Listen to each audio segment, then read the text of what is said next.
បាទសួស្តីប្រិយមិត្តអរគ្នាបាទនៅម្សិលមិញនេះគឺមានហេតុការណ៍មួយដ៏រន្ធត់គឺផ្ទុះឃ្លាំងគ្រាប់នៅឯប្រទេសថៃនៅខេត្តសុរិន្ទខណៈដែលឃ្លាំងគ្រាប់ដ៏ធំមួយបានផ្ទុះយ៉ាងសន្ធោសន្ធៅបង្កការភ័យខ្លាចដល់ប្រជាពលរដ្ឋជាខ្លាំងហើយតើអ្វីទៅជាមូលហេតុពិតប្រាកដនៅពីក្រោយការផ្ទុះឃ្លាំងគ្រាប់ដ៏ធំមួយនេះហើយតើស្ថានភាពនៅទីនោះឥឡូវនេះយ៉ាងណាទៅហើយតោះមកតាមដានជាមួយខ្ញុំទាំងអស់គ្នាហេតុការណ៍នេះគឺបានកើតឡើងកាលពីរាត្រីថ្ងៃអង្គារទី24កុម្ភៈឆ្នាំ2026ម្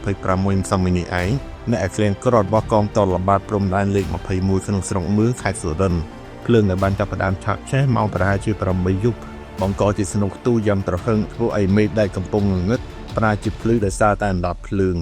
អ្វីដែលគួរឲ្យបារម្ភបំផុតនោះគឺក្នុងឃ្លាំងគ្រាប់នោះមិនមែនមានតែគ្រាប់កាំភ្លើងធម្មតានោះទេគឺមានទាំងគ្រាប់កាំភ្លើងត្បាល់និងគ្រាប់បែកជាច្រើនទៀតដែលត្រូវបានភ្លើងឆាបឆេះតិចគ្មានសល់ក្នុងនោះដែរក៏មានទាហានម្នាក់បានរងរបួសជើងដោយសារតែអំបែងគ្រាប់ខណៈដែលអាជ្ញាធរត្រូវបង្ខំចិត្តជំរាបប្រជាពលរដ្ឋជាង300នាក់ចេញពីតំបន់ដ៏គ្រោះថ្នាក់មួយនេះជាបន្ទាន់ពាក់ព័ន្ធនឹងសំណួរថាតើមកពីមូលហេតុអ្វី